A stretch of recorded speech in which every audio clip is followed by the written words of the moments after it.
시청자 여러분 안녕하세요. 머니올라 시간입니다. 장사가 참 답답하죠. 저도 좀 답답한 심정입니다. 오늘 그래서 이 답답한 심정을 좀 솔직하게 한번 풀어보는 시간 가져보겠습니다. 인모스트 투자자문 장재창 대표 모셨습니다. 안녕하세요. 대표님 어서 오세요.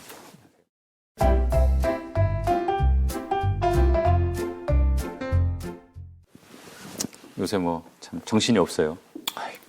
이게 이제 바로 들어가겠습니다.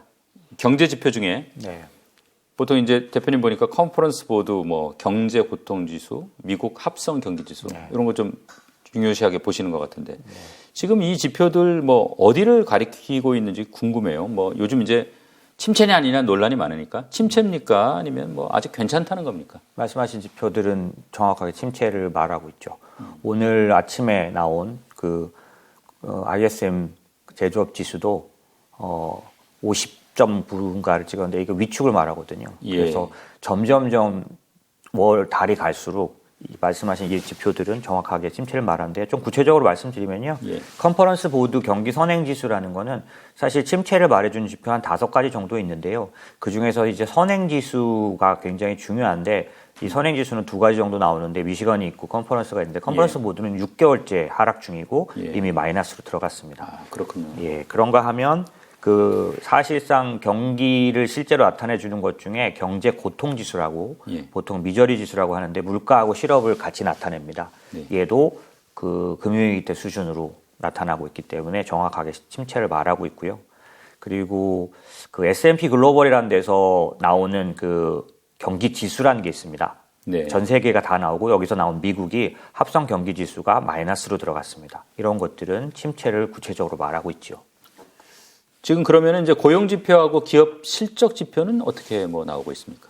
앞에서 말씀드린 그런 침체를 구체적으로 말해주는 지표하고는 다르게 이쪽은 아직 상당히 양호한 상태입니다. 구체적으로 한번 살펴볼까요? 노동부에서 나오는 고용 지표가 있는데 이거는 이제 8월입니다. 이번 주 금요일 날 이제 9월 지표가 나오는데요. 비농업 신규 고용 지수라고 하죠. 이게 31만 5천 건입니다. 이거는 어떤 정도 개념이냐면 이 지금 그래프에서도 보시지만 코로나 이전으로 돌아간 거와 같은 거죠. 이번 달에는 20만 건 예상하지만 그것조차도 높은 거거든요. 두 번째는 이제 당연히 고용 관련해서는 실업이 중요하죠. 그러다 보니까 신규 실업상 청구 건수라는 게 있습니다. 이제 요거를 봤을 때는 5개월 동안 계속 낮아지고 있어요. 숫자는 어떻게 되냐면 19만 3천 건 나왔는데요. 이거는 사실 코로나 이전만큼이나 낮은 숫자입니다. 이건 그러니까 쉽게 말하면은 굉장히 경기가 문제 없다라는 걸 나타낸 것과 같죠. 그리고 세 번째는 사실 이것도 약간 의외성인데 기업 실적입니다. 지금 이제 3분기 기업 실적은 그러니까 이번 10월 13일, 14일부터 발표되기 시작하니까 아직 나오지 않았는데요. 최근 같은 경우는 2분기 실적인데 1분기 실적이 아주 괜찮게 나왔습니다. 내용을 보면은 기업 실적 중에서 금융, 커뮤니케이션, 유틸리티, 경기 소비재 정도만 빼고 나면 나머지는 전부 EPS라는 이익과 매출이 다 좋아졌습니다. 그러니까 이게 사실 지금 침체하고는 반대로 가고 있는 것 같은 모습이죠. 이게 그러면 어떤 지표는 지금 침체를 가리키고 또 어떤 지표는 상당히 호조고 왜 이런 현상이 생기는 겁니까? 인플레이션이라는 그런 변수가 이 모든 걸 가져오고 있다라고 말씀드릴 수 있고 사실 지금 침체 얘기를 하고 있지만 경기 침체는 여러 번 이전에도 나타났었는데 그 침체의 이유가 인플레이션이었던 적은 아주 드문 경우고 지금하고 숫자상 비슷한 때를 보려면 거의 40년 전으로 가야 합니다. 미국 같은 경우에는. 인플레이션 약세장, 인플레이션 침체장은 반드시 알아야 될 게 있습니다. 그게 뭐냐면 명목 지표와 실질 지표가 다르다는 거. 이걸 알아야. 이게 이제 어떤 개념인지 제가 간단하게 최근에 나온 기업 실적으로 말씀드려 볼게요. 나이키 같은 경우는 매출은 126.9억 달러를 발표했기 때문에 예상보다 아주 높게 나왔습니다. 매출이 좋았다는 얘기죠. 그런데 EPS라고 해서 실제 이익은 1년 전에 비해서 뚝 떨어져 버렸고요. 재고도 44%나 늘어난 그런 상황인데 그러니까 쉽게 말하면 매출은 왜 좋아졌냐는 거죠. 매출만 지금 훨씬 좋았거든요. 예상보다.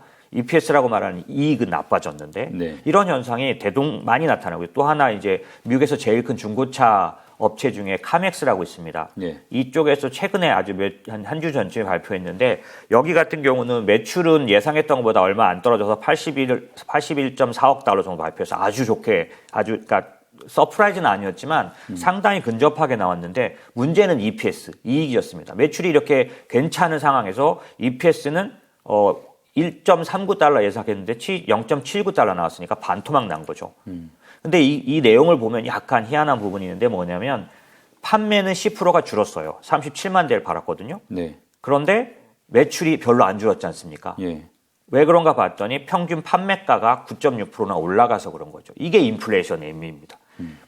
상품의 가격은 올리기 때문에 매출은 계속 좋게 나오는 거죠. 이 두 개의 차이를 뭐라고 할 수 있느냐? 매출은 명목 지표라고 할 수 있고 이익은 실질 지표라고 할 수 있죠. 예. 이제 이 인플레이션 시장에서는 그런 것들을 좀 구별해야 되는데 제가 그 그래프를 하나 보여드리려고 합니다. 지금과 같은 인플레이션 약세장, 인플레이션 침체장을 전형적으로 돌아가면 한 미국 같은 경우는 70년대가 거의 유사하고 예. 2000년대 초입에 한 번 있었는데 지금 그래프를 보시면 명목 EPS 그러니까 숫자로 발표되는 숫자는 69년에서 81년 노란색으로 되어 있는 게 7.8% 상승한 걸로 나옵니다. 예. 그리고 2001년에서 2011년까지도 5.2% 상승한 걸로 나오죠. 그런데 사실은 인플레이션을 빼고 EPS, 실질 EPS를 보면 정확하게 70년대에는 6%나 마이너스가 났던 거고 2000년대 초입도 마이너스였다는 거죠. 실질적으로는. 이런 현상이 현재 우리한테 나타나고 있는데 다만 제가 지금 보여드린 것처럼 실질 지표로 표기해 주는 곳은 한 군데도 없어요. 왜냐하면 저희가 삼성전자 실적 발표할 때 명목 말고 실질 지표는 어떻게 됐어요? 이렇게 물어보지 않거든요. 그렇죠. 예. 그런 면에서 저희가 그 투자자는 그걸 구별해서 좀 볼 필요가 있습니다. 대표님. 네. 이제 지금 이 시기를 뭐 규정하는 한 단어를 선정한다면 뭐 단연 인플레이션일 거예요. 이 인플레이션으로 인한 침체, 이 특징이 어떤 게 있습니까? 일반적인 침체 때는 경기가 이제 그 좋아질 때 연준 중앙은행이 그 유동성을 흡수하기 위해서 금리를 올립니다. 예. 지나간 20년 동안 매번 그래왔죠. 그러니까 시장은 어떻게 반응하냐면 중앙은행이 금리를 올리면 주가가 좋아진다는 시그널과 같습니다. 왜냐하면 경기가 좋아져서 올리는 거니까요. 예. 그러니까 당연히 중앙은행이 처음 금리를 올릴 때는 주가가 같이 오릅니다. 그러다 언제 침체 얘기가 나오냐면 너무 많이 올렸을 때. 이른바 중립금리 넘어갔을 때. 네, 지나치게 올렸을 때. 가장 최근의 경우는 2018년 12월에 제롬 파월이 마지막으로 올리고 나서 2019년 1월부터 조금 전에 보여드렸던 침체 지표가 막 나타나기 시작했습니다. 예. 그러면 할 수 없이 2019년도에도 7월부터 3번 금리를 내렸거든요. 이런 식으로 투자자는 금리를 올릴 때 주식시장을 좋게 보는 쪽으로 따라갔으면 됐었습니다. 예. 그런데 인플레이션 침체장은 어떤 게 다르냐면 인플레이션 때문에 금리를 올리는 거. 앞에서는 디플레이션에서는 경기가 좋아져서 유동성을 흡수해줘야 해서 금리를 올렸지만 지금은 인플레이션을 제어하기 위해서 올리기 때문에 금리를 올릴 때 경기가 좋아지는구나 하고 생각해서는 절대 안 되는 거죠. 이번에도 보시면 2022년도 3월부터 금리를 올리기 시작했는데 올리기 전부터 1월부터 하락하기 시작했죠. 네. 6월까지 정말 급격하게 하락했는데 이런 모습은 이전에 그 중앙은행이 보이던 금리 인상과 주식시장이 보이던 모습과는 정반대입니다. 그러네요. 그런 면에서 좀 다르게 보셔야 할 것 같고요. 그 다음에 두 번째는 뭐냐면 기존의 침체장은 경기가 나빠져서 침체에 빠진 거라서 2019년도 사례처럼 만약에 제롬 파월이 2018년도 12월에 금리를 올리고 나서 이거 너무 많이 올렸구나라고 생각하면 빠르게 금리를 하락시키거나 그 금리를 올리지 않는 행동을 해서 경기를 방어합니다. 이걸 저희가 이른바 패드 푸시라고 부르고 있죠. 그 행동이 바로 나올 수 있었죠. 왜냐하면 연준의 두 가지 책무 중에 하나가 완전 고용이라고 말하는 경기 부분이 있으니까요. 예. 그런데 지금의 침체장은 인플레이션 침체장이기 때문에 인플레이션을 제어하기 위해서 금리를 올리는 거기 때문에 침체가 와도 패드 푸시 가동되기가 어렵다라는. 그래서 지금 시장이 이렇게 사실상 멘붕에 빠진 상태가 된 이유는 점점점 나빠져서 아주 정말 끝까지 가기 전에는 연준이 패드 푸시를 사용하지 못할 거라는 지금의 이 상황을 반영하는 그런 장이라고 보시면 되겠죠. 대표님 지금 명목지표, 실질지표 말씀하셨는데 이제 인플레이션으로 인한 침체기 금리를 어떻게 이해해야 하는지 좀 궁금하고요. 근데 왜 이런 질문 드리냐면 잠깐 말씀하셨습니다만은 금리가 오를 때 주가도 같이 오르는 경우가 있고 금리는 오르는데 주가는 빠지는 경우가 있고 이게 좀 차이가 있어 보여서 그렇거든요. 네. 전형적으로 22년도 6월 달 그래프를 보면 이 짙은색 미국채 10년물 금리가 내려오기 시작하면서 S&P 500이 강하게 반등하기 시작합니다. 네. 이게 이제부터는 인플레이션 약세장에서는 금리가 내려올 때 주가가 올라가는 걸로 반응하기 시작한 거죠.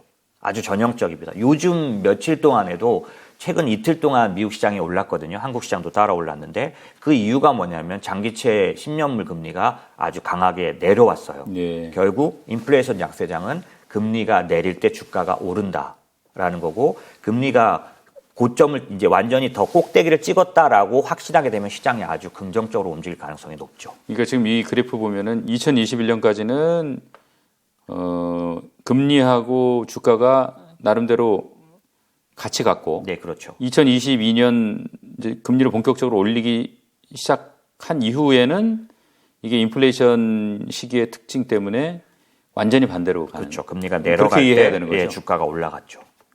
앞으로도 그런 면에서는 금리가 내려가는 거를 확인하고 주가가 올라갈 가능성이 많습니다. 이게 그러면은 이제 침체기, 뭐 스태그플레이션 때, 네. 이제 물가하고 금리는 어떻게 움직입니까? 보통은 사실은 이제 그 상관성이 그때그때마다 다른데 예. 지금 같은 경우는 인플레이션 약세장, 침체장의 특징이 인플레이션이 심해서 이거를 관리하기 위해서 조절하기 위해서 금리를 올린다고 말씀을 드렸기 때문에 예. 이 논리 때문에 만약에 물가가 올라가는 현상이 나타나면 시장은 자동적으로 중앙은행은 금리를 그만큼이나 더 올리겠구나라고 생각을 하게 되고요. 그걸 예상한 채권 시장은 금리에 대해서 투자를 반대로 하기 때문에 계속 금리가 올라가게 되죠. 그래서 정리해서 말하면 물가와 금리가 같이 움직이게 됩니다.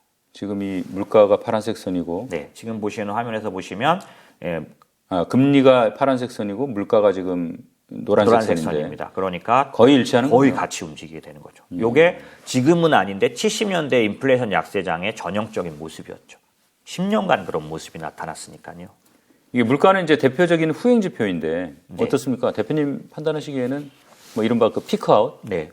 뭐 됐다고 보십니까? 어떻습니까? 저는 이제 헤드라인 물가 같은 경우는 피크아웃을 거의 확신할 수 있다라고 보고 있거든요. 네, 뭐 근거도 좀 설명 좀 해주십시오. 네, 헤드라인 물가는 변동성이 큰 왔다 갔다 쉽게 하는 에너지와 식품을 포함했을 때 헤드라인 물가고요. 예. 요즘 미국 물가로 발표되는 걸 보면 8.3 같은 걸 말하는 네. 겁니다. 코어 핵심 물가는 거기에서 반대로 에너지와 식품을 뺀 주로 느리게 움직이고 후행하기도 하고 그 다음에 스티키라고 말하는데 쉽게 떨어지거나 올라가지 않는 그런 네. 지표들. 예를 들면 주거비하고 그 다음에 임금 같은 것들을 말하는데요. 요 두 개만 갖고 있는 핵심 물가는 아직 피크아웃을 쳤다고 확신하기가 어렵고요. 네. 다만 다만 에너지와 식품이 포함된 전체 물가는 피크아웃을 쳤다고 볼 수 있는데 그 근거는 지금 보시는 화면에서처럼 지나간 2분기에 예. 원유 그러니까 에너지 관련해서 원유 값이 30%나 하락했어요. 여러분 아시는 것처럼 70불대까지 갔었죠. 네. 이게 130불대 갔던 거니까요. 굉장히 크게 하락을 했기 때문에 보시는 화면에서 이제 인플레이션에 끼치는 영향을 보시면 에너지 부분이 뚝 떨어진 걸 볼 수 있죠. 네. 그러니까 이게 기어들어가 하는 거죠. 그렇죠. 이게. 네, 그러니까 에너지 부분은 확실하게 조정을 나타나고 있는데 이게 이제 원유만 말하지 않고 보통 아까 식품도 포함된다고 말씀드렸는데 네. 농산물 가격이 올해 초에 전쟁 때문에 우크라이나 전쟁 때문에 올라갔었는데 이게 다 내려온 상황입니다. 네. 그러니까 이게 뭐 어떤 특별한 일 없이 자율적으로 수요가 줄어든다거나 이런 것 때문에 내려온 거거든요. 그러니까 결국 에너지와 식품은 상당히 현격하게 하락하고 있어요. 그러면 전체적인 인플레이션 숫자를 내려가는 게 맞죠. 이제 그것 중에 또 하나 볼 수 있는 게 중고차 가격인데요. 네. 이게 왜냐하면 헤드라인 물가엔 중고차 가격이 영향을 많이 줘요. 이 중고차 가격도 급격하게 하락하고 있습니다. 이런 공급망 관련된 그런 지표들은 이제 예를 들면 그 BDI라든지 이런 그 수송에 관련된 비용 지표로도 나타나는데 보시는 화면에서 보면 이 BDI나 WCI 같은 그 공급 관련된 지표가 뚝뚝 떨어지고 있는 거죠. 이 얘기는 반대로 말하면 공급망 병목 현상이 많이 해결되고 있다는 얘기죠. 네. 결국 전체적으로 물가에서 공급에 의한 부분은 상당 부분 우리가 안심해도 될 정도로 여러 가지 지표가 내려오기 때문에 전체 합쳐서 말하는 물가는 피크아웃을 했다고 봐도 된다라고 저는 말씀드릴 수 있는 거죠. 그렇다고 하면 사실 이제 파월 연준 의장이 입에 달고 다닌 게 공급 측면에서의 물가 압박이 아니었습니까? 근데 이게 사실은 이제 나름대로 상당히 이제 공급 측면에서는 좀 완화가 되고 있단 말이에요, 압력이. 근데 왜 연준은 이렇게 과도하게 금리 인상 의지를 표명하고 또 실제로 계속 금리를 올리고 그런단 말이에요. 네. 이러다가 이제 경제가 뭐 확 찌그러지는 거 아니냐 뭐 이런 이제 참 걱정도 하는데 그러면 뭐 파월이 그냥 하지는 않을 거고 고민이 있을 거 아닙니까? 맞습니다. 그 고민의 실체가 뭡니까? 뭐 오늘은 깊게 다룰 수 없을 것 같은데 사실은 작년도에 인플레이션에 대한 예측이 틀렸기 때문에 연준이 빨리 금리를 올려서 그 지금처럼 급격하게 올리는 충격 없이 네. 잘 연착륙시킬 수 있었는데 연준은 그거를 놓쳤다고 저는 보고 있습니다. 네. 예측이 틀렸던 거죠. 이렇게 말하는 저 또한 틀렸었으니까요. 네. 인플레이션에 대해서 과소평가했던 거죠. 이런 인플레이션 시대가 너무 오래됐기 때문에 잘못 봤던 겁니다. 어쨌든 그래서 연준은 그런 면에서는 괜찮다 하다가 갑자기 올려야겠다, 심상치 않다라고 말하기 시작한 게 올해 초거든요. 작년 말부터 올해 초인데 그러다가 7월 달에 제롬 파월이 또 실수를 합니다. FMC에서 커뮤니케이션을 할 때 너무 주의하지 않는 바람에 시장이 오해를 하게 만들었어요. 그건 뭐냐면 패드 풋이라고 말하는 연준이 앞으로 만약에 이렇게 올리다가 인플레이션이 조절이 되면 다시 멈출 수도 있다는 말을 해버리는 바람에 시장이 오해를 하고 이제 왜냐하면 그 당시에 인플레이션 지표가 또 좋아지는 상태였거든요. 그런 생각 때문에 연준에 대해서 이제 패드풋을 사용할 수도 있다라는 걸로 시장이 반등이 나왔었어요. 꽤 많이 올랐죠. 그렇죠.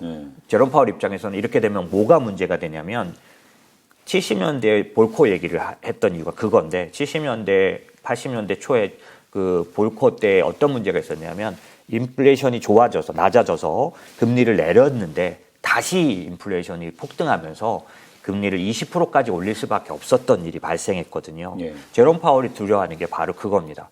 이제 시장은 이미 금리를 내릴 수도 있다라고 패드풋을 사용할 거라고 생각해서 움직였지만 자기들이 볼 때는 지금 화면에서 제가 보여드리고 싶은 게 뭐냐면 보통 말하는 스티키 인플레이션이라 그래서 쉽게 조절되지 않는 그리고 뚝뚝 떨어질 수 없는 인플레이션인데 두 가지를 들어줬는데 첫 번째는 임금 인플레이션, 또 하나는 주택 가격 관련된 주거비 인플레이션입니다. 예. 얘들은 어떻게 볼 수 있냐면 임금 인플레이션은 오늘 발표난 신규 구인 지수 졸트라고 하거든요. 얘도 1,100만 지난달에 1,100만이었다가 이번에 1,000만 됐다 그래가지고 시장이 환호를 했어요. 100만이 줄었으니까요, 한 달 만에. 하지만 1,000만이라는 거, 구인하는 숫자가 1,000만이라는 건 굉장히 좋은 경제를 말하거든요. 그렇죠. 그러니까 여전히 임금 상승률은 높을 수 있기 때문에 제롬 파월이 연준이 두려워하는 건 인플레이션이 올라갈 수 있는 그런 요소를 여전히 갖고 있다. 그 다음에 두 번째는 주거비용 같은 경우 지금 요 그래프를 자세히 보시면은 이미 주택가격 지수는 꺾였습니다. 네. 그런데도 불구하고 주거비용 관련된 비용은 계속 오르고 있죠. 이게 왜 그러냐면 주택에 관련된 인플레이션은 특징적으로 심하면 18개월 뒤에 나타날 정도로 후행하거든요. 결국 이 주택에 관련된 주거비 관련된 인플레이션은 내년 초가 돼야 떨어지기 시작할 거로 보여져요. 그렇게 생각하면 제롬 파월 연준 입장에서는 인플레이션이 쉽게 뚝뚝 떨어지지 않을 건데 그래서 시장이 혹시라도 그러면 인플레이션 오래 가는 거 아니야 라고 생각하는 기대 인플레이션이 올라가게 되면 70년대처럼 도저히 조절이 안 되는 인플레이션이 나올 수도 있거든요. 그래서 7월 달에 자기가 쉐이프한 거가 아주 큰 실수가 될 수 있기 때문에 잭슨홀 미팅부터 해서 지금도 여전히 계속 연준이사들은 나오면 거의 협박성의 말을 할 수밖에 없는 거는 사실 근거가 있는데 인플레이션이 그렇게 쉽게 떨어지지 않을 거라는 생각 때문입니다. 자, 그래서 이제 투자자 입장에서는 이제 제일 궁금한 게 이 약세장이 언제까지 갈 것이냐. 그리고 떨어지면 도대체 어느 정도까지 떨어질 것이냐. 이런 거에 대해서 이제 아무래도 걱정이 많겠죠. 이거 물론 저점이라는 거는 항상 지나고 봐야 아는 거겠지만 나름대로 그 저점 언저리에서 이제 때가 대충 됐다라고 확인하는 방법 이런 건 뭐가 있습니까? 전형적인 인플레이션 약세장이었던 60년대, 70년대까지 보시면 어떠냐면 금리가 고점, 여기서는 약간 이제 황토색의 그 미국 국채 10년이 고점을 찍고 내려오기 시작하면 까만색의 주가가 비로소 반등하기 시작하죠. 네. 60년대, 70년대 연달아서 계속 같은 모습이 나타납니다.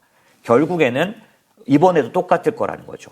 또 하나 그래프를 보여드린 건 최근에 6월 달에 10년물 금리가 3.5를 찍고 내려오기 시작하면서 시장이 이게 고점일 거다라고 거의 인정하게 됐기 때문에 이때부터 주가가 반등이 나오기 시작하거든요. 동일할 겁니다. 앞으로 우리가 이제 약세장에서 돌아선다라는 거를 이제 시그널을 보려면 10년물 금리가 더 이상 고점을 갱신하지 않을 거란 믿음이 여러 가지 모습에서 나타나야 되는 거죠.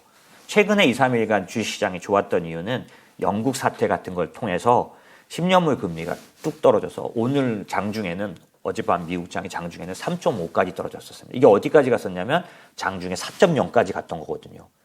10년물 금리 말씀드린 거예요. 4.0이 3.5까지 내려오는 이 상황에서 주가가 계속 오릅니다.